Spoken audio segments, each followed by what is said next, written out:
नमस्कार दोस्तों। तो चलिए अपनी क्लास को आगे बढ़ाते हैं। औद्योगिक क्षेत्र पर हम चर्चा कर रहे थे, ठीक है। कल हमने सार्वजनिक क्षेत्र के उपक्रम को एक बार पढ़ा है, पर आज मैं फिर से स्टार्ट कर रही हूँ क्योंकि इसी को आगे हमें डिटेल में कंटिन्यू करना है, ठीक है। तो इस पॉइंट को फिर हम एक बार उठा लेते हैं। तो सार्वजनिक क्षेत्र के उपक्रम भारत सरकार द्वारा नियंत्रित एवं संचालित उद्यमों एवं उपक्रमों को सार्वजनिक क्षेत्र के उपक्रम या PSUs कहा जाता है, ठीक है। तो जिन उपक्रमों को भारत सरकार संचालित करती है या नियंत्रित करती है उन्हें हम सार्वजनिक क्षेत्र के उपक्रम के रूप में जानते हैं, ठीक है। ये लगभग सभी को क्लियर होगा। केंद्र सरकार या किसी राज्य सरकार के आधिपत्य वाले सार्वजनिक उपक्रम में सरकारी पूंजी की हिस्सेदारी 51% या इससे अधिक होती है। तो चाहे वो केंद्र सरकार के उपक्रम हो, ठीक है, या राज्य सरकार का आधिपत्य हो, ऐसे उपक्रम हो, तो उनमें जो सरकारी पूंजी की हिस्सेदारी वो कितनी होगी? 51% या इससे ज्यादा, ठीक है। औद्योगिक नीति 1956 ने सार्वजनिक क्षेत्र को भारतीय अर्थव्यवस्था में केंद्रीय स्थान प्रदान किया। तो जब जो औद्योगिक नीति आई थी 1956 की, उसने क्या किया, उस पॉलिसी को इस तरीके से बनाया गया था कि भारतीय अर्थव्यवस्था में जो सार्वजनिक क्षेत्र रहा उसी को केंद्रीय स्थान मिला, क्योंकि हर जगह गवर्नमेंट ने अपना कंट्रोल, अपना एक जोर बनाकर रखा चीज़ों पर। जो भी उद्योग स्थापित हुए उनका पूरा जो निगरानी था वो सरकार के माध्यम से हुआ, या तो पूरी तरीके से या आंशिक रूप से या किसी ना किसी तरीके से जो सरकार रही उसने अपना नियंत्रण बना के रखा। सार्वजनिक क्षेत्र के उपक्रमों PSUs को सार्वजनिक क्षेत्र के उद्यम, केंद्रीय सार्वजनिक क्षेत्र के उद्यम CPSES और सार्वजनिक क्षेत्र के बैंकों PSBS के रूप में वर्गीकृत किया जा सकता है। तो ये इनका वर्गीकरण है, ठीक है, कि सार्वजनिक क्षेत्र के उद्यम है तो उनको PSUs के रूप में, केंद्रीय सार्वजनिक क्षेत्र के उद्यम है तो CPSES के अंतर्गत, और सार्वजनिक क्षेत्र के जो बैंक हैं उनको हम PSBS के रूप में वर्गीकृत कर सकते हैं।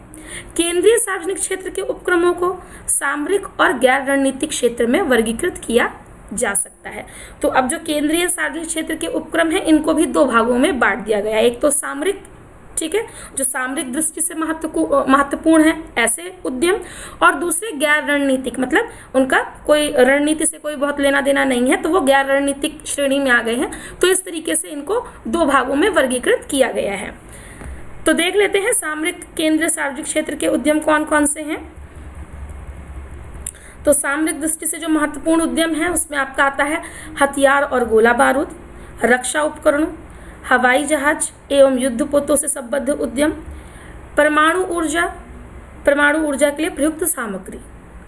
तीसरा आपका आता है रेल परिवहन। तो ये क्या है, आपके सामरिक दृष्टिकोण से महत्वपूर्ण जो है सार्वजनिक क्षेत्र के उद्यम हैं। इसके अलावा अन्य सभी केंद्रीय सार्वजनिक क्षेत्र के उद्यमों को गैर रणनीतिक माना जाता है, और इनके अलावा जो और सारे उद्यम हैं केंद्रीय सार्वजनिक क्षेत्र के, उनको गैर रणनीतिक की कैटेगरी में रखा जाता है। ऊपर के जितने भी हमने बात की है ये क्या है, सामरिक केंद्रीय सार्वजनिक क्षेत्र के उद्यम हैं। अब वित्तीय वर्ष 2016-17 में केंद्रीय सार्वजनिक क्षेत्र के उपक्रमों CPSES का निष्पादन दिया है। ये 2016-17 के आंकड़े हैं, ठीक है। तो कुल केंद्रीय सार्वजनिक क्षेत्र के उपक्रमों CPSES की संख्या 331, कुल संचालित केंद्रीय सार्वजनिक क्षेत्र के 257, ठीक है।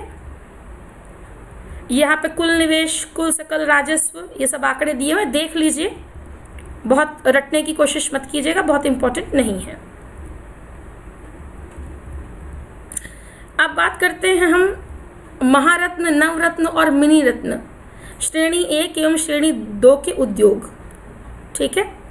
तो जो सार्वजनिक क्षेत्र के उपक्रम रहे उनको जो है अलग अलग उपाधियों से नवाजा गया, ठीक है। तो इसमें सबसे जो बड़ी उपाधि है वो महारत्न की है, उसके बाद आपकी नवरत्न आती है और उसके बाद मिनी रत्न आता है।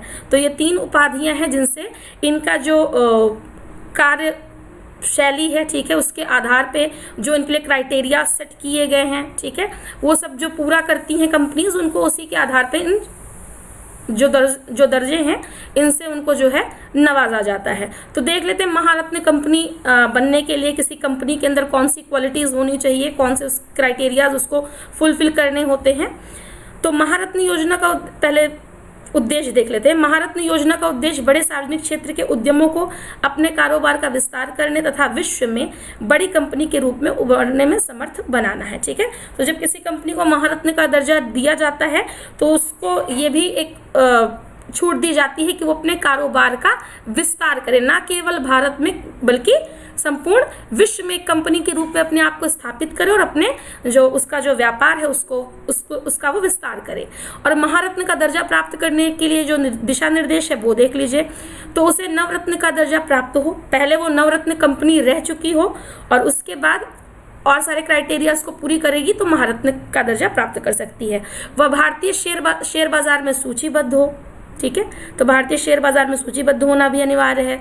पिछले 3 वर्षों के दौरान उसका औसत सालाना कारोबार 25,000 करोड़ से ज्यादा हो। तो पिछले 3 वर्षों का जो रिकॉर्ड देखा जाएगा उसमें जो उसका औसत सालाना कारोबार होगा वो कितना होना चाहिए, 25,000 करोड़ से ज्यादा। पिछले 3 वर्षों के दौरान उसकी औसत सालाना शुद्ध संपत्ति 15,000 करोड़ से ज्यादा हो। कर अदायगी के बाद पिछले 3 वर्षों के दौरान उसका औसत सालाना शुद्ध लाभ 5,000 करोड़ से ज्यादा हो। ये जो क्राइटेरियाज यहाँ पे दिए हुए हैं इनको याद रखिएगा, इंपॉर्टेंट है, एग्जाम्स में पूछ लेता है। ठीक है, इसी में कुछ घुमा फिरा करके आंकड़े चेंज करके वो आपसे पूछ लेंगे कि इसमें से क्या सही है क्या गलत है, तो पॉइंट दर पॉइंट ये आपको याद होना चाहिए। ठीक है, वैश्विक स्तर पर महत्वपूर्ण उपस्थिति हो। महारत्न कंपनियां बिना सरकार की मंजूरी के अपनी परियोजना के कुल मूल्य के 15% तक निवेश करने के लिए मुक्त होंगी, परंतु यह निवेश 5,000 करोड़ से अधिक नहीं होना चाहिए। ठीक है, 15% तक निवेश के लिए मुक्त है बिना सरकार की अनुमति के, सरकार की अनुमति नहीं चाहिए, पर तब भी यहाँ पर एक सीमा निर्धारित की गई है कि वो निवेश पर 5,000 करोड़ से ज्यादा नहीं होना चाहिए। वर्तमान में कुल 8 सार्वजनिक क्षेत्र के उद्यमों को महारत्न का दर्जा प्राप्त है।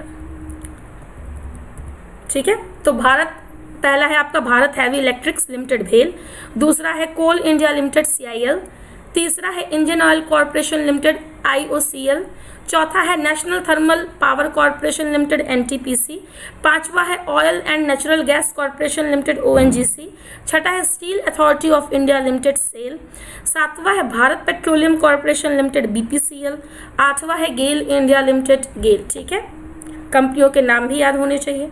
ठीक है, ये भी इंपॉर्टेंट है। अब बात करते हैं हम नवरत्न कंपनियां। ठीक है, तो केंद्रीय सार्वजनिक क्षेत्र के उपक्रमों को निम्नलिखित मानदंडों के पूरा करने पर नवरत्न की श्रेणी में रखा जाता है। कौन से जो मानदंड है पूरा करने पर नवरत्न की श्रेणी में आ जाती हैं कंपनियां, तो देख लीजिए। कंपनी को मिनी रत्न श्रेणी 1 और मिनी रत्न श्रेणी 2 का दर्जा प्राप्त हो। अगर उनके पास ये दर्जा है तब वो नवरत्न के लिए समझिए क्वालिफाइड है। पिछले 5 वर्षों में से 3 वर्षों में मेमोरेंडम ऑफ अंडरस्टैंडिंग प्रणाली के तहत उत्कृष्ट या बहुत अच्छी रेटिंग प्राप्त की गई हो। ठीक है, तो रेटिंग्स उनकी अच्छी होनी चाहिए।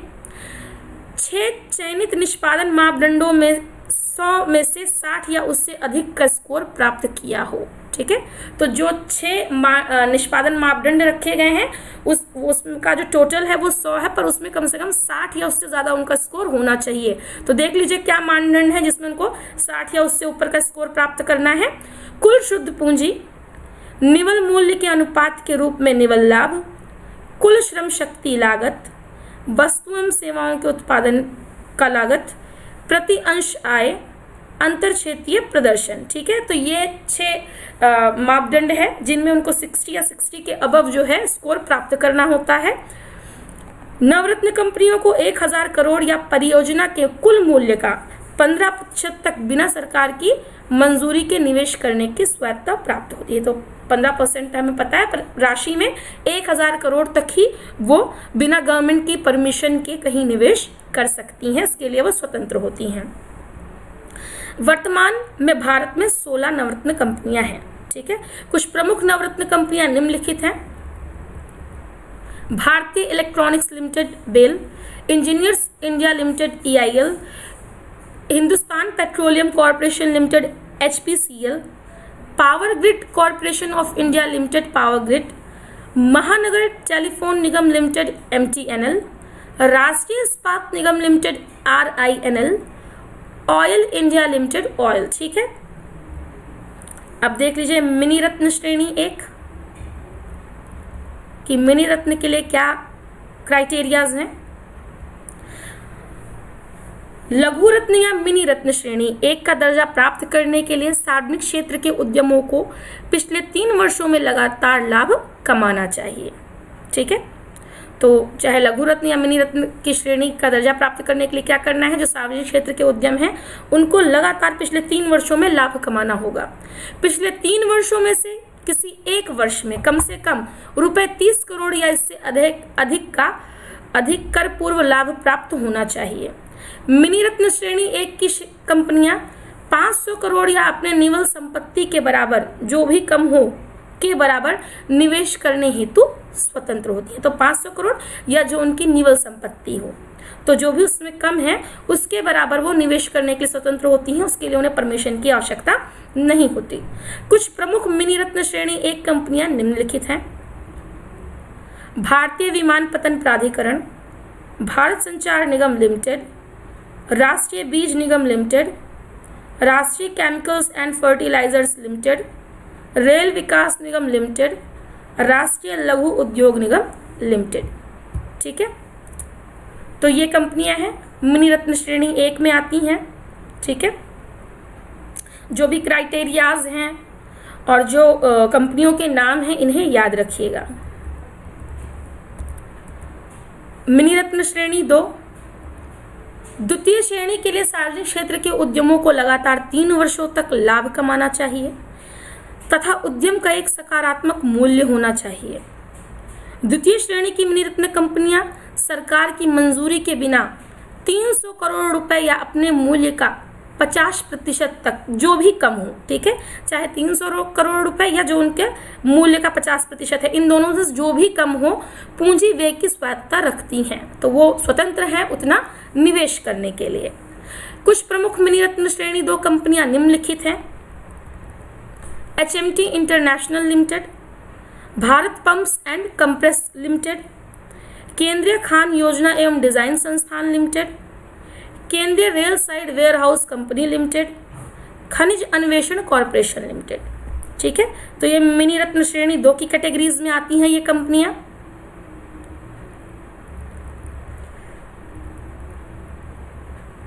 अब हम बात करते हैं विजन न्यू इंडिया 2022 के बारे में। ठीक है, तो CPSE की भूमिका और कार्य को पुनः परिभाषित करना।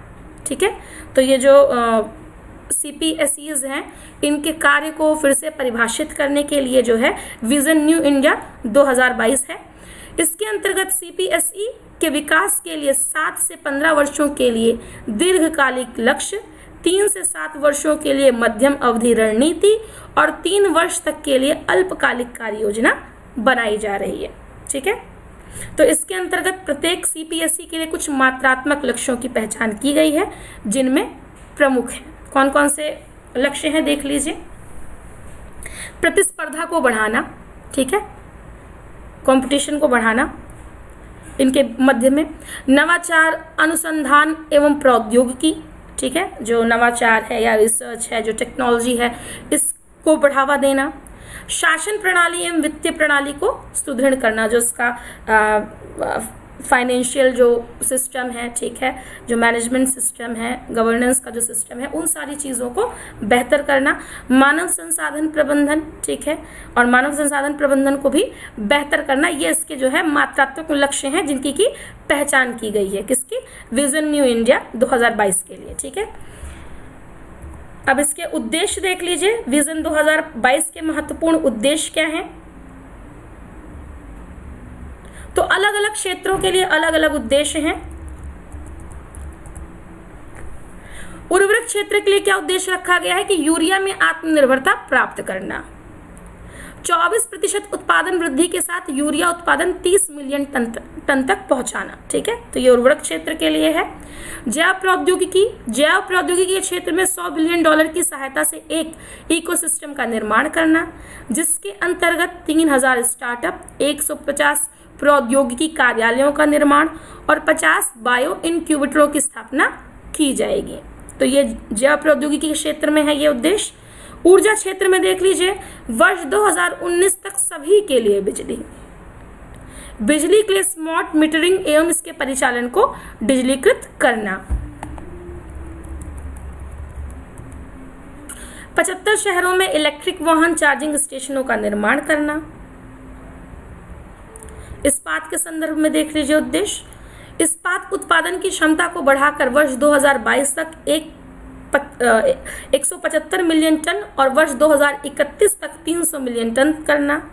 सीपीएससी के क्रूड स्टील उत्पादन को 11% वृद्धि के साथ 2005 मिलियन टन प्रति वर्ष करना। ठीक है।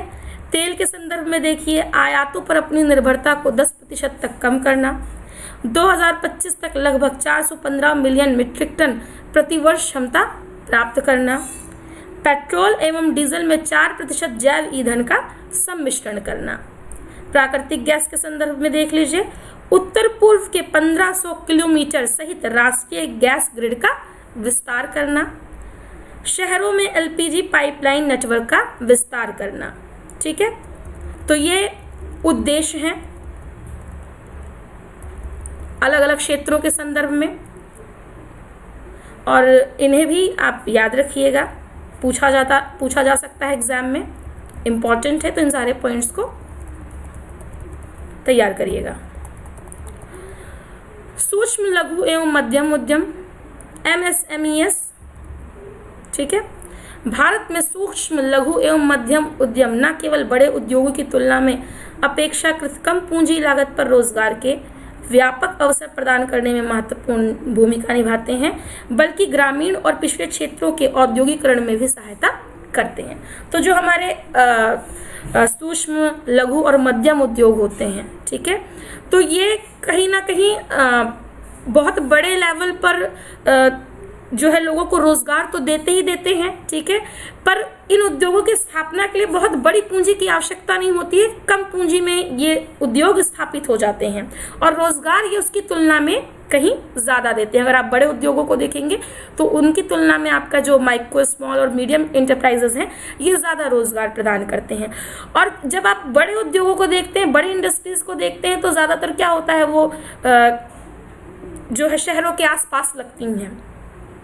ठीक है, पर जो ये सूक्ष्म लघु और मध्यम उद्योग हैं ये गांव में स्थापित होते हैं। तो इससे क्या होता है कि जो ग्रामीण क्षेत्र हैं उनमें भी कहीं ना कहीं औद्योगिकरण को बढ़ावा मिलता है। ठीक है, लोगों को वहाँ के वही उनको रोजगार मिलता है, जो लोगों का पलायन होता है वो भी रुकता है। जब उनको अपने ही क्षेत्र में काम मिलता है तो वो बाहर नहीं निकलते। ठीक है, तो ये कहीं ना कहीं गांव की जो अर्थव्यवस्था है उसको एक मजबूती प्रदान करते हैं। भारत में सूक्ष्म लघु एवं मध्यम उद्यम वैविध्यपूर्ण होने के साथ ही संख्या में भी काफी अधिक हैं। और वैविध्यपूर्ण मतलब कि बहुत वैरायटी है, इसमें बहुत विविधता है कि बहुत अलग अलग तरीके के आपको ये उद्योग मिलेंगे, सूक्ष्म लघु और मध्यम उद्यम। ठीक है, वर्तमान अनुमान के अनुसार देश के MSME क्षेत्र में लगभग 51 मिलियन इकाइयां सक्रिय हैं। उनके माध्यम से 111 मिलियन नागरिकों को रोजगार मिला हुआ है। ये सभी उद्यम लगभग 6000 विविध प्रकार के उत्पादों का विनिर्माण करते हैं और इनका कुल विनिर्माण में 33% तथा देश के कुल निर्यात में 45% तक का योगदान है। तो हो सकता है सुनने में थोड़ा लगे कि अच्छा छोटे उद्योग, मझले उद्योग, ठीक है, पर आप इनके योगदान को नकार नहीं सकते। ठीक है, चाहे वो रोजगार के संदर्भ में आप देखिए, ठीक है, चाहे वो आप निर्यात के संदर्भ में देखिए, विनिर्माण के संदर्भ में देखिए, तो इनका एक बहुत ही महत्वपूर्ण योगदान है अर्थव्यवस्था में। भारत में सूक्ष्म लघु एवं मध्यम उद्यम MSME बड़े रोजगार अवसर देने, ग्रामीण क्षेत्रों का औद्योगिकरण करने और क्षेत्रीय असंतुलन को कम करने में महत्वपूर्ण भूमिका निभाते हैं। ठीक है, तो बड़े लेवल पे ये लोगों को एम्प्लॉयमेंट देते हैं, अवसर देते हैं। जो लोग कुछ काम करना चाहते हैं, कुछ अपना व्यवसाय करना चाहते हैं, ठीक है, उनके पास कुछ सोच है, विचार है, विजन है, तो उनको कहीं ना कहीं इनके माध्यम से अपना काम करने के लिए अवसर मिलता है। और ग्रामीण क्षेत्र का जो है औद्योगिकरण और जो क्षेत्रीय असंतुलन है कि शहरों में रोजगार ज़्यादा है, गाँव में रोजगार कम है, जो शहर में लोग होते हैं कहीं ना कहीं से उनको काम मिलता है तो एक उनके पास इनकम होती है, आर्थिक जो है सबलता आपको शहरों में ज़्यादा दिखेगी। ठीक है, ग्रामीण क्षेत्र में लोगों के पास काम का अभाव होता है तो कहीं ना कहीं आर्थिक रूप से वो निर्बल भी दिखते हैं। तो ये जो क्षेत्रीय असंतुलन है इसको कम करने में इनकी बहुत बड़ी भूमिका है।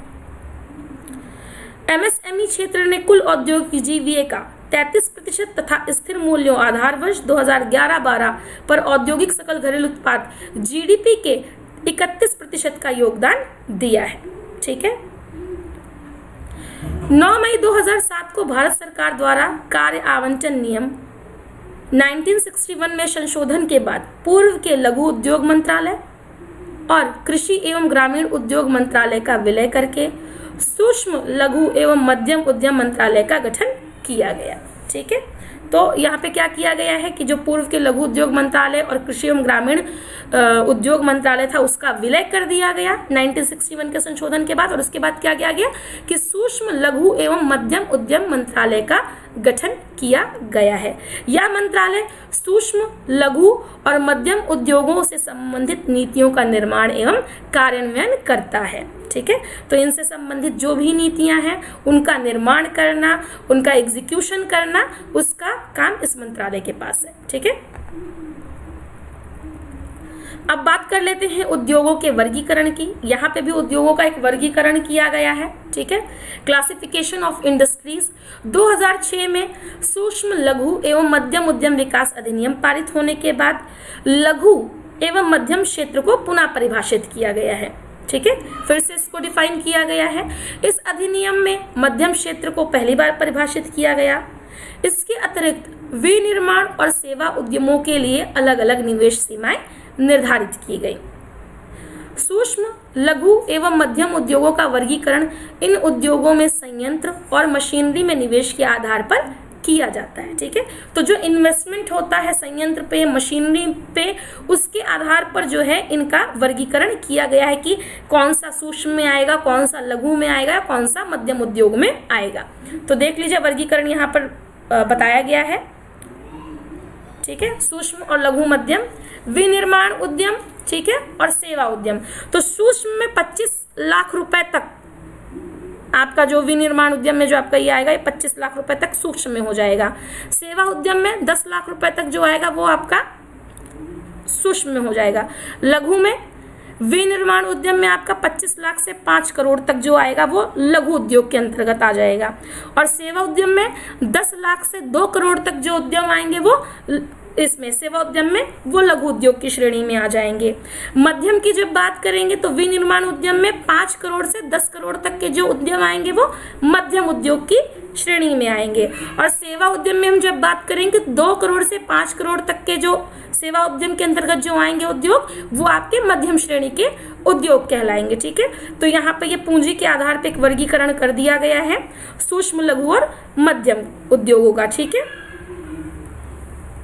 अब बात करते हैं सूक्ष्म लघु एवं मध्यम उद्योगों के महत्व की कि इनका क्या महत्व है। ठीक है। तो कुल औद्योगिक उत्पादन में हिस्सेदारी, कुल औद्योगिक उत्पादन में इनकी महत्वपूर्ण इनका योगदान है। ठीक है। तो काफी बड़ी हिस्सेदारी है। रोजगार के अवसरों का सृजन करने में काफी इनका महत्व है।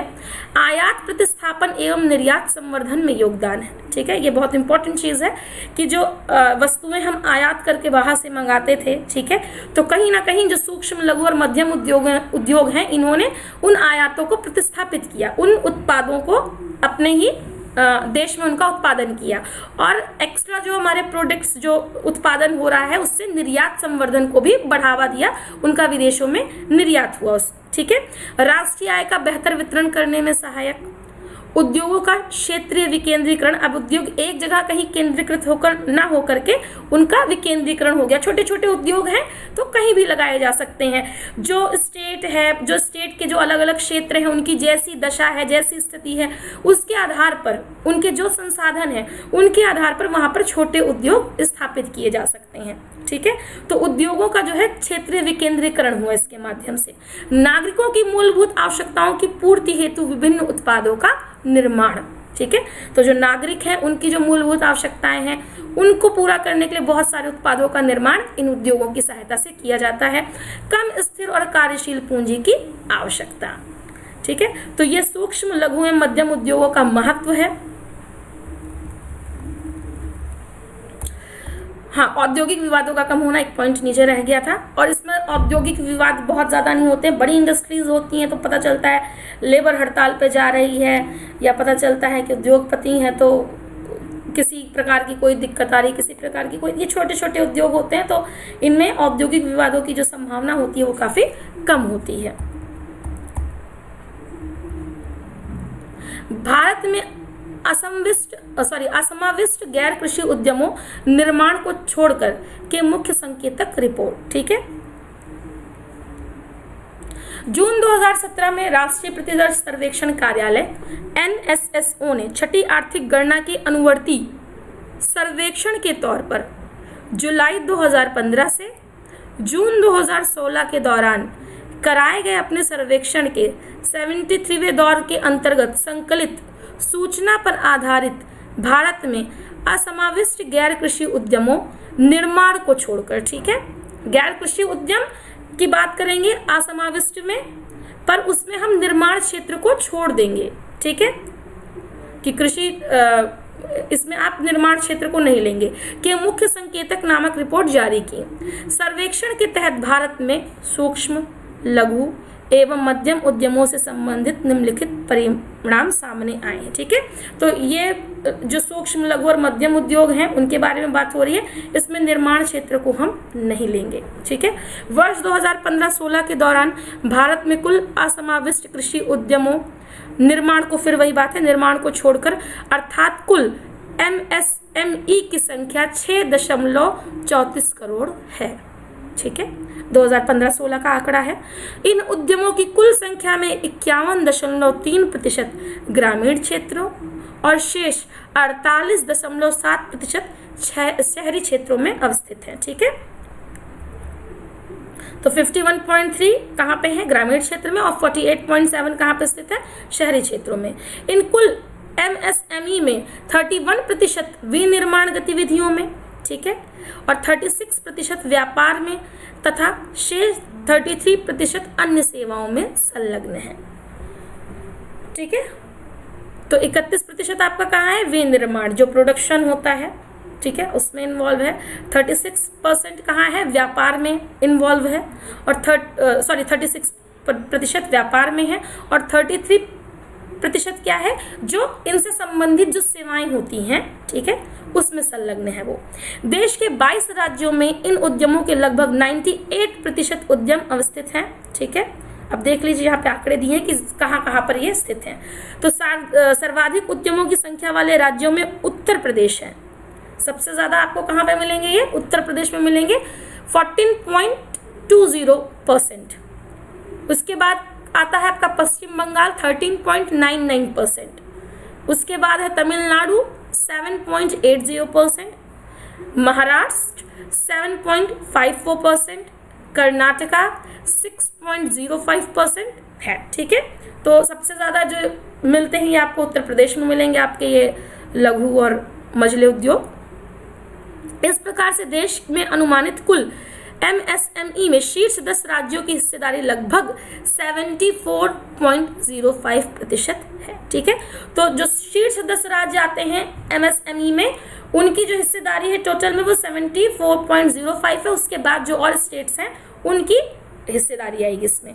इन उद्यमों में लगभग 20% उद्यमों का स्वामित्व महिलाओं के पास तथा लगभग 80% उद्यमों का स्वामित्व पुरुषों के पास। ठीक है, तो जो आपके MSME जो हैं ये 20% इसमें महिलाओं का आपको स्वामित्व मिलेगा और 80% आपको पुरुषों का स्वामित्व मिलेगा।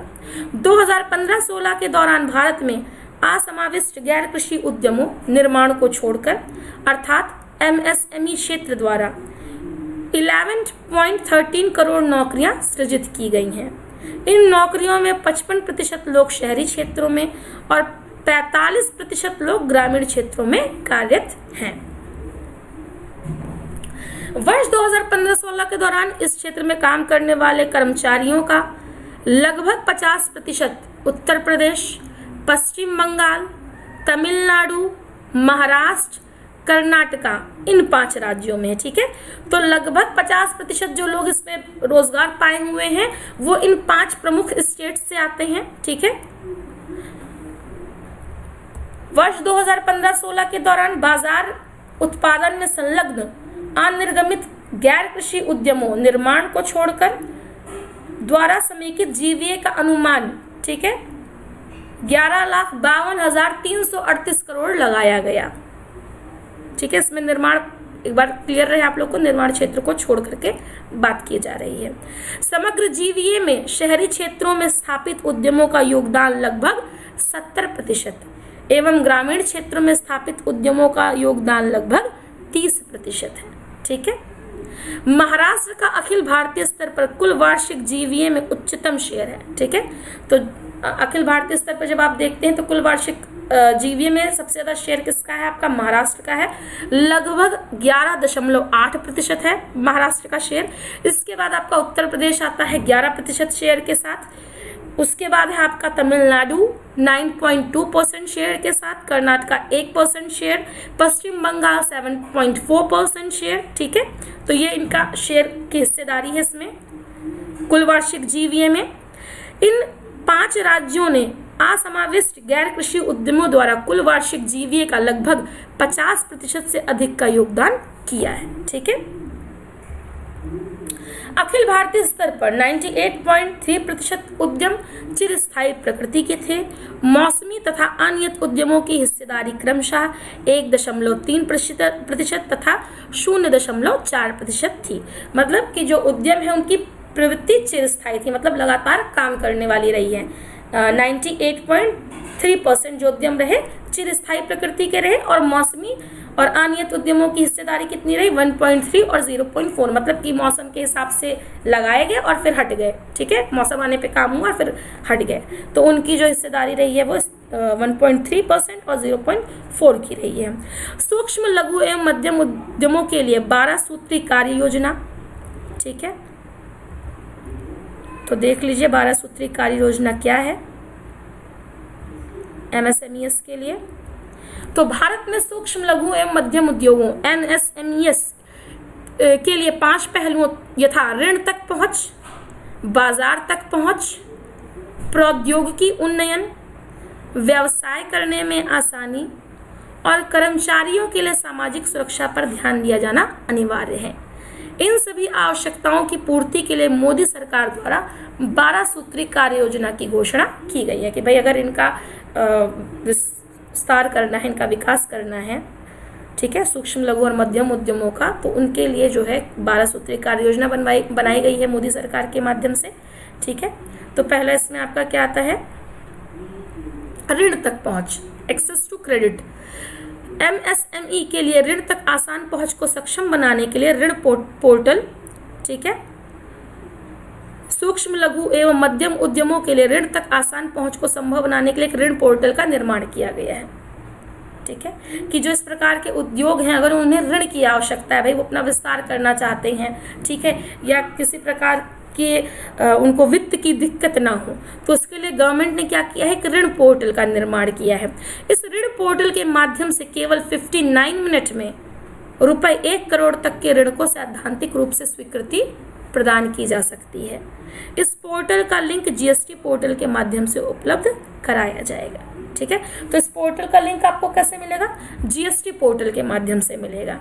ठीक है, और 59 मिनट्स में जो है 1 करोड़ तक ऋण को जो है इसमें 1 करोड़ रुपए तक के ऋण को इसमें जो है सैद्धांतिक रूप से स्वीकृति प्रदान की जा सकती है कि लोगों तक जो है क्रेडिट की पहुंच हो सके, जिससे कि उद्यमों को किसी प्रकार से वित्त की दिक्कत न झेलनी पड़े। ब्याज अनुदान, ठीक है, इसके अंतर्गत नए या वृद्धिशील ऋणों पर GST के अंतर्गत पंजीकृत सभी MSME को 2% ब्याज अनुदान प्रदान किया जाएगा।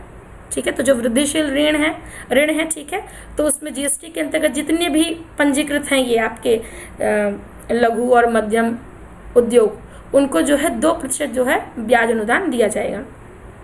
प्री शिपमेंट और पोस्ट शिपमेंट अवधि में ऋण प्राप्त करने वाले निर्यातकों के लिए ब्याज छूट में 3% से 5% तक की वृद्धि की जाएगी। ठीक है, नगदी प्रवाह निश्चितता, कैश फ्लो सर्टेनिटी। 500 करोड़ रुपए से अधिक टर्नओवर वाली सभी कंपनियों को अब अनिवार्य रूप से व्यापार प्राप्तियां डिस्काउंटिंग सिस्टम के अंतर्गत लाया जाएगा। इस पोर्टल से जुड़ने से उद्यमी अपनी आगामी प्राप्तियों के आधार पर बैंकों से ऋण प्राप्त कर सकेंगे। इससे उनकी नकदी से जुड़ी समस्या का समाधान होगा। ठीक है, तो अगला पॉइंट क्या है, बाजार तक पहुंच। अनिवार्य सार्वजनिक खरीद, सार्वजनिक क्षेत्र की कंपनियों के लिए अनिवार्य रूप से एमएसएमई से अपनी कुल खरीद का 25% क्रय करना होगा। ठीक है, तो सार्वजनिक क्षेत्र की जो कंपनियां हैं उनके लिए अनिवार्य रूप से बाध्य किया जाएगा कि जो एमएसएमई हैं उनसे वो अपनी कुल खरीद का कम से कम 25% जो है उन्हीं से क्रय करें। महिला उद्यमी, सार्वजनिक क्षेत्र के उद्यमों के लिए एमएसएमई से अनिवार्य रूप से की जाने वाली 25% की खरीद में से 3% खरीद महिला उद्यमियों के लिए आरक्षित की गई है। तो जो 25% की खरीद जो है अनिवार्य की गई है उसमें से 3% की खरीद उनको कहाँ से करनी होगी, महिला उद्यमियों के पास से करनी होगी। जीईएम पोर्टल, ठीक है, केंद्र सरकार के सभी सार्वजनिक उपक्रमों को अब अनिवार्य रूप से जीईएम पोर्टल का भाग बनना होगा। उन्हें अपनी सभी विक्रेताओं को भी जीईएम पोर्टल पर पंजीकृत कराना होगा। ठीक है, तो सार्वजनिक क्षेत्र के जो उपक्रम हैं उनको भी जीईएम पोर्टल पे आना होगा और उनके जो विक्रेता हैं उनको भी जीईएम पोर्टल पर पंजीकृत होना होगा। प्रौद्योगिकी उन्नयन,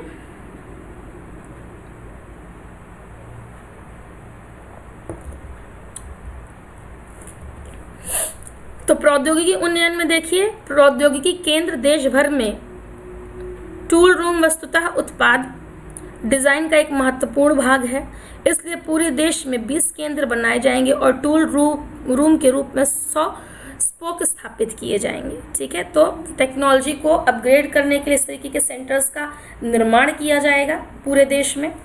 व्यापार करने में आसानी, फार्मा कंपनियों को सहायता, फार्मा क्षेत्र में एमएसएमई के लिए क्लस्टर का निर्माण किया जाएगा और इन क्लस्टरों को स्थापित करने की कुल लागत का 70% केंद्र सरकार द्वारा वहन किया जाएगा। ठीक है, तो ये फार्मा कंपनीज को सपोर्ट करने के लिए किया जा रहा है कि उनको व्यापार में आसानी हो, इसके लिए क्लस्टर्स का निर्माण करेंगे और जो इसमें जो लागत आएगी 70% वो आपकी केंद्र सरकार उसका वहन करेगी। सरकारी प्रक्रियाओं का सरलीकरण, सिंप्लीफिकेशन ऑफ गवर्नमेंट प्रोसीजर्स, सरकार द्वारा सरकारी प्रक्रियाओं का सरलीकरण किया जा रहा है। इसके अंतर्गत 8 श्रम कानूनों और 10 केंद्रीय विनियमों के अंतर्गत रिटर्न 1 वर्ष में केवल एक बार ही दायर की जाएगी। तो जो सरकारी प्रोसेस है उनको भी सरल बनाया जा रहा है जिससे कि व्यापार में दिक्कत ना आए। इंस्पेक्टर राज की समाप्ति, इसके माध्यम से इंस्पेक्टर राज की समाप्ति करने का प्रयास किया गया है। इंस्पेक्टर द्वारा किन प्रतिष्ठानों का दौरा किया जाना है इसका निर्धारण कंप्यूटरीकृत यादृच्छिक आवंटन के माध्यम से किया जाएगा। ठीक है, आसान पर्यावरणीय स्वीकृति, सिंपल एनवायरमेंटल क्लियरेंस, एक इकाई की स्थापना के लिए एक उद्यमी को 2 प्रकार की अनुमति की आवश्यकता होती है। प्रथम पर्यावरणीय मंजूरी, द्वितीय स्थापना संबंधी मंजूरी। ठीक है, अगर कोई यूनिट लगाना चाहता है कोई उद्यमी तो उसको पहले तो एनवायरनमेंट से संबंधित मंजूरी लेनी होती है, दूसरी उसके स्थापना से संबंधित मंजूरी लेनी होती है। वायु प्रदूषण, जल प्रदूषण कानूनों के अंतर्गत अब इन दोनों को एक ही अनुज्ञा के रूप में मिला दिया गया है। ठीक है, तो अलग अलग सर्टिफिकेट लेने होते थे, अब इन दोनों को एक कर दिया गया है। इसके अतिरिक्त स्वप्रमाणन के माध्यम से रिटर्न स्वीकार किया जाएगा। अध्यादेश और कंपनी अधिनियम, ऑर्डिनेंस एंड कंपनीज एक्ट, एक अध्यादेश जारी किया गया है जिसके अंतर्गत कंपनी अधिनियम के तहत मामूली उल्लंघन के लिए उद्यमी को अब न्यायालय नहीं जाना पड़ेगा और उसे वे सरल प्रक्रियाओं के माध्यम से ठीक कर सकते हैं। ठीक है, तो कहीं ना कहीं ये भी एक सुविधा दी गई है कि अगर कोई छोटी मोटी चूक हो जाती है उद्यमियों से तो छोटी मोटी गलती के लिए उन्हें न्यायालय न जाना पड़े और उस चीज़ को वो सरलता से ठीक कर ले, अपने उस फॉल्ट को। एमएसएमई क्षेत्र के कर्मचारियों के लिए सामाजिक सुरक्षा, सोशल सिक्योरिटी को, ठीक है, तो जन धन, प्रोविडेंट फंड और बीमा योजनाओं के अंतर्गत एमएसएमई क्षेत्र के कर्मचारियों के लिए सामाजिक सुरक्षा की आवश्यकता पर भी बल दिया गया कि जो लोग इन उद्योगों में काम कर रहे हैं उनकी सामाजिक सुरक्षा को सुनिश्चित किया जाए, जिसके लिए जनधन खाता, प्रोविडेंट फंड, बीमा योजनाएं, ये सारी चीज़ें जो हैं, ये सारी सुविधाएं उनको प्रदान की जा रही हैं।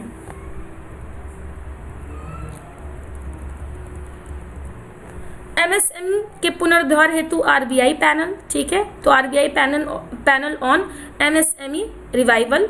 भारतीय रिजर्व बैंक ने सूक्ष्म, लघु और मध्यम उद्यमों को समय से ऋण की सुविधा प्रदान करने एवं उनकी आर्थिक तथा वित्तीय मजबूती के संदर्भ में दीर्घकालीन उपाय सुझाने के लिए यूके सिन्हा की अध्यक्षता में 8 सदस्यीय विशेषज्ञ समिति का गठन किया। ठीक है, तो आरबीआई ने कमेटी का गठन किया, किसकी अध्यक्षता में? यूके सिन्हा की अध्यक्षता में 8 सदस्यीय ये समिति रही विशेषज्ञों की, और जिनसे सुझाव मांगे गए कि किस तरीके से सूक्ष्म, लघु और जो मध्यम उद्योग हैं उनको जो है हम आर्थिक सहायता दें और वित्तीय मजबूती हम प्रदान कर सके। इसके लिए दीर्घकालिक उपाय जो है उनसे पूछे गए।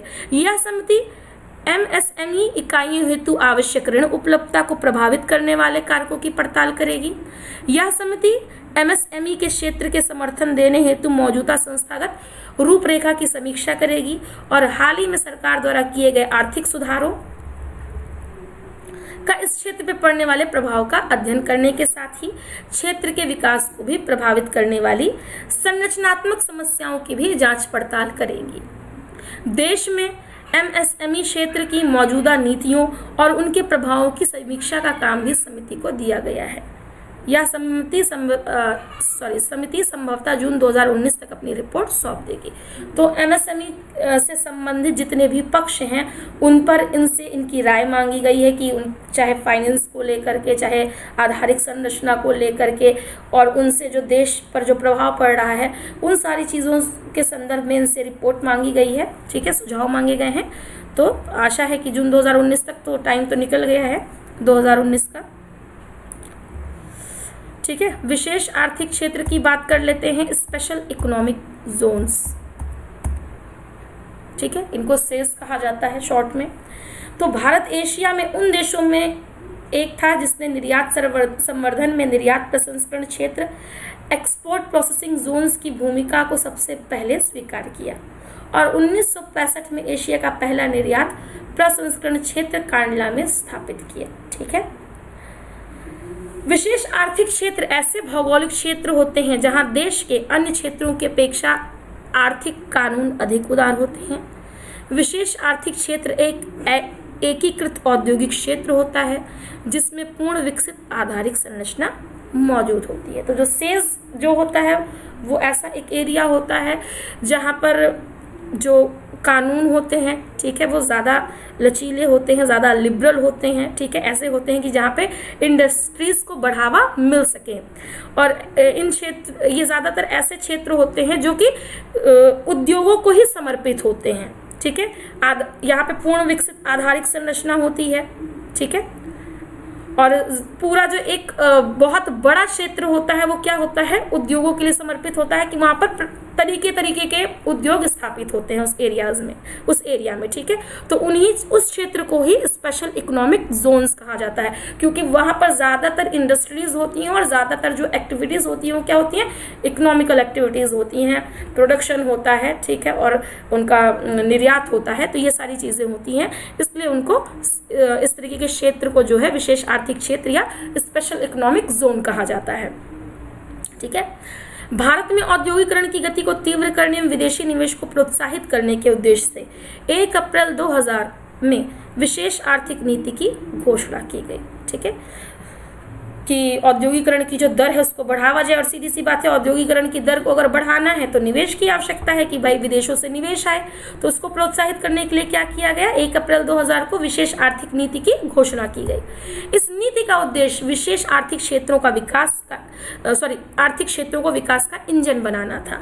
तो ऐसे इस नीति में ये एक उद्देश्य रखा गया कि ऐसे क्षेत्रों को डेवलप किया जाए, विशेष आर्थिक क्षेत्रों को डेवलप किया जाए जो कि एक इंजन के रूप में काम करें औद्योगिकरण के लिए। इस योजना के तहत सभी विद्यमान निर्यात प्रसंस्करण क्षेत्रों EPZS को विशेष आर्थिक क्षेत्रों SEZS में परिवर्तित कर दिया गया। ठीक है, विशेष आर्थिक क्षेत्र नीति को प्रभावी बनाने के उद्देश्य से सरकार ने विशेष आर्थिक क्षेत्र अधिनियम 2005 पारित किया। यह अधिनियम फरवरी 2006 से लागू किया गया। ठीक है, तो जो पहले से विद्यमान क्षेत्र थे आपके निर्यात प्रसंस्करण क्षेत्र जो पहले से थे उन्हीं को विशेष आर्थिक क्षेत्र में परिवर्तित कर दिया गया। ठीक है,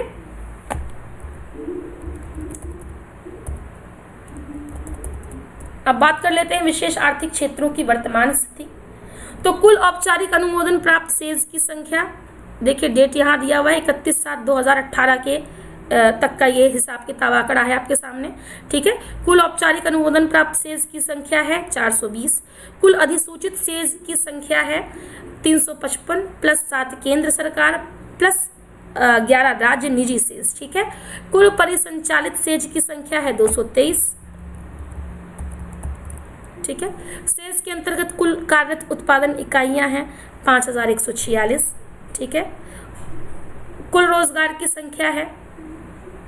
ठीक है, ये कुल निर्यात ये आंकड़े बहुत इंपॉर्टेंट नहीं है।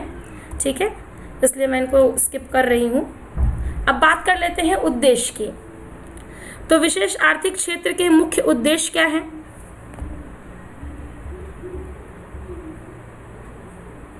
घरेलू एवं विदेशी स्रोतों से निवेश को आकर्षित करना। ठीक है, जो विशेष आर्थिक क्षेत्र हैं इनमें इनका उद्देश्य होता है कि चाहे घरेलू सोर्स हो और चाहे विदेशी सोर्स हो, उसके माध्यम से निवेश को आकर्षित किया जाए।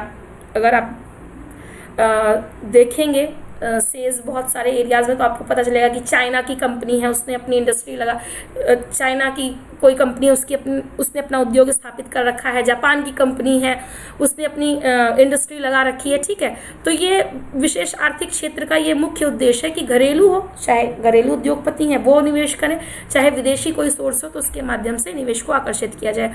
वस्तु एवं सेवाओं के निर्यात को बढ़ावा देना। ठीक है, तो जब विशेष आर्थिक क्षेत्र में उत्पादन का ही काम होगा, ज़्यादा से ज़्यादा जब उत्पादन होगा तो इसका एक उद्देश्य होता है कि वस्तु और जो सेवाएं हैं उनके निर्यात को बढ़ावा दिया जाए।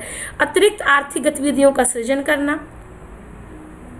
बुनियादी सेवाओं का विकास करना, ये जो एरिया होता है यहाँ पे जो बुनियादी जो इंफ्रा होता है उसको डेवलप किया जाए। रोजगार के अवसरों का सृजन करना, जब इंडस्ट्रीज लगेंगी तो सीधी सी बात है रोजगार के अवसरों का सृजन होगा। ठीक है, सेज नीति की समीक्षा के लिए बाबा कल्याणी समिति। भारत की वर्तमान सेज विशेष आर्थिक क्षेत्र नीति के अध्ययन के लिए वाणिज्य मंत्रालय द्वारा बाबा कल्याणी की अध्यक्षता में एक समिति गठित की गई है। ठीक है, तो ये जो सेज की जो नीति है इसके रिव्यू के लिए ये समिति गठित की गई है। ठीक है, बाबा कल्याणी की अध्यक्षता में।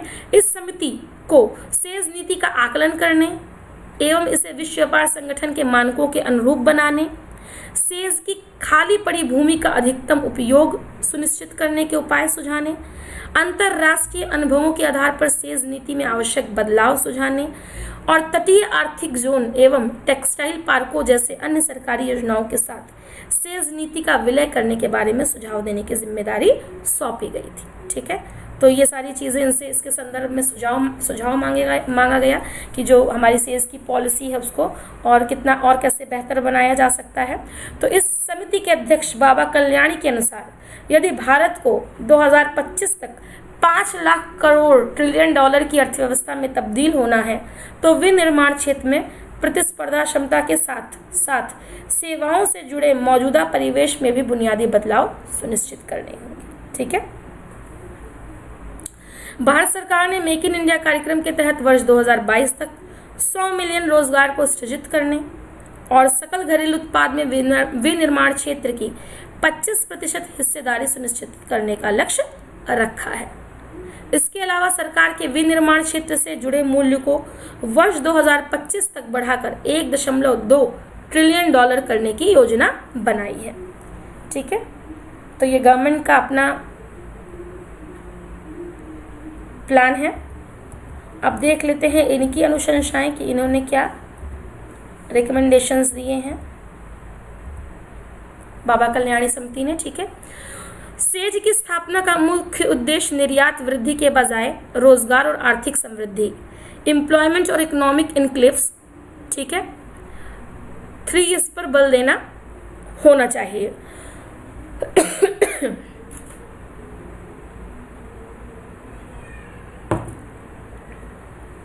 तो इन्होंने क्या कहा है कि निर्यात मुख्य उद्देश्य निर्यात वृद्धि के बजाय क्या होना चाहिए, रोजगार को बढ़ाने पर और आर्थिक समृद्धि के उस पर बल देना चाहिए। इसमें विनिर्माण क्षेत्र और सेवा क्षेत्र से संबंधित सेज के लिए अलग अलग विनियमों का निर्माण करना। ठीक है, अगर आपका विनिर्माण क्षेत्र है तो उसके लिए अलग नियम होने चाहिए, सेवा क्षेत्र है तो उसके लिए सेज से संबंधित जो है अलग अलग नियम और विनियम बनाने चाहिए, इनका ऐसा कहना था। रोजगार एवं आर्थिक समृद्धि अर्थात 3 के विकास के लिए आपूर्ति संचालित दृष्टिकोण की अपेक्षा मांग संचालित दृष्टिकोण को अपनाना, जिससे इस क्षेत्र में निवेश में वृद्धि की जा सके। ठीक है, तो इनका कहना था कि आपूर्ति संचालित दृष्टिकोण नहीं कि आप बस प्रोडक्शन को बढ़ाते जाएं, ठीक है, सप्लाई आप अपनी बढ़ाते जाएं। इसकी अपेक्षा मांग संचालित दृष्टिकोण को अपना चाहिए कि मांग, आप डिमांड क्रिएट करिए, ठीक है, ऐसा आपको अप्रोच रखना चाहिए, तो जिससे कि निवेश में वृद्धि हो सकेगी। सीधी सी बात है, किसी चीज़ की जब डिमांड क्रिएट होगी तो लोग उसके प्रोडक्शन में फिर ज़्यादा इंटरेस्ट लेंगे और इन्वेस्टमेंट भी ईजिली उसके लिए आ सकती है। राज्यों में 3 के उद्देश्य को प्राप्त करने के लिए ईज ऑफ डूइंग बिजनेस पहलों को प्रोत्साहित करना।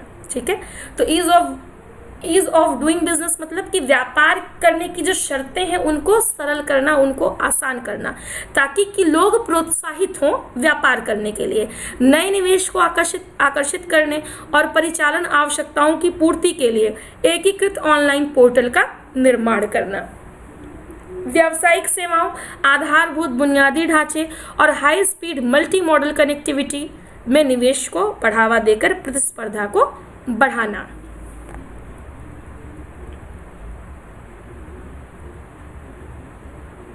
विशेष आर्थिक क्षेत्रों को हाई स्पीड रेल, राष्ट्रीय राजमार्गों, पैसेंजर, कार्गो, एयरपोर्ट, शिपिंग पोर्टों और वेयर हाउस इत्यादि से जोड़ना। जो आपके सेज हैं उनकी जो है कनेक्टिविटी को बेहतर करना।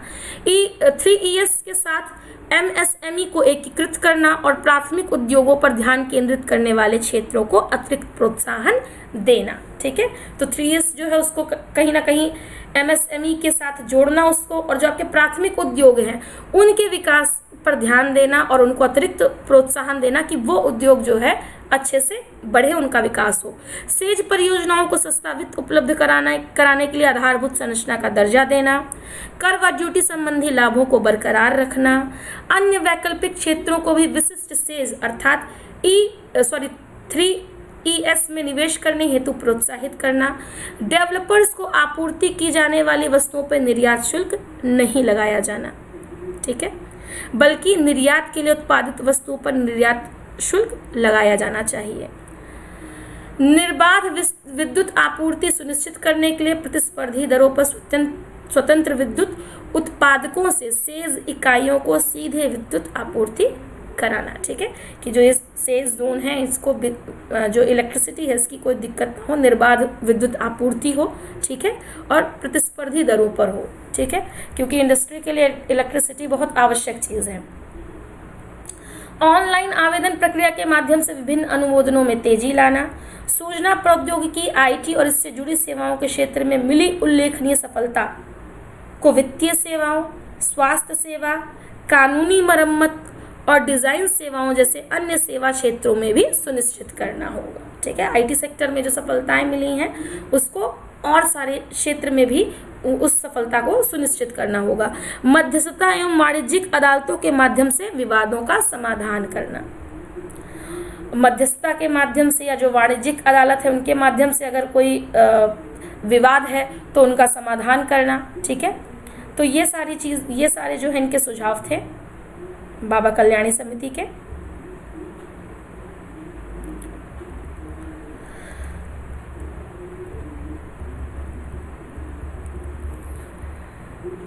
निर्यात प्रसंस्करण क्षेत्र देख लेते हैं। Export processing zones. निर्यात प्रसंस्करण क्षेत्र भी सामान्यतः विशेष आर्थिक क्षेत्र के समान ही होते हैं, मतलब ऐसे एरियाज जहाँ पर आर्थिक गतिविधियाँ होती हैं, ठीक है, और जहाँ पर प्रोडक्शन का काम होता है और जो प्रोडक्ट्स होते हैं फिर उनको जो है उनका निर्यात किया जाता है। ठीक है, तो ये निर्यात प्रसंस्करण क्षेत्र भी आपके विशेष आर्थिक क्षेत्र के तरीके होते हैं। निर्यात प्रसंस्करण क्षेत्रों में भी सामान्यतः आर्थिक कानून देश के सामान्य आर्थिक कानूनों की अपेक्षा अधिक उदार होते हैं। ठीक है, तो यहाँ पे जो आर्थिक कानून होते हैं वो और जगह की तुलना में ज़्यादा उदार होते हैं, लेकिन निर्यात प्रसंस्करण क्षेत्रों का पूर्णतः उत्पादन निर्यात किया जाता है। ठीक है, निर्यात प्रसंस्करण क्षेत्र के उद्योगों का मुख्य उद्देश्य निर्यात करने हेतु वस्तुओं का उत्पादन करना होता है। निर्यात प्रसंस्करण क्षेत्र का भौगोलिक एवं वाणिज्यिक दायरा विशेष आर्थिक क्षेत्रों की तुलना में कम होता है। तो जो निर्यात प्रसंस्करण क्षेत्र होते हैं, यहाँ पे जो उद्योग होते हैं उनका खाली शुद्ध एक ही उद्देश्य होता है कि जो भी प्रोडक्ट्स वहाँ पे उत्पादन जिनका हो रहा है उनको सीधे सीधे निर्यात करना है, ठीक है, सीधे सीधे उनका निर्यात कर दिया जाता है। और अगर भौगोलिक और वाणिज्यिक दायरे के रूप में इनकी तुलना की जाए तो विशेष आर्थिक क्षेत्र की तुलना में ये कम होते हैं, ठीक है।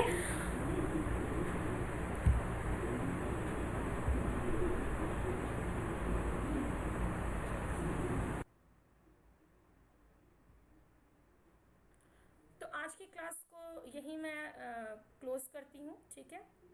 फिर कल हम आगे अपनी चर्चा आगे बढ़ाएंगे।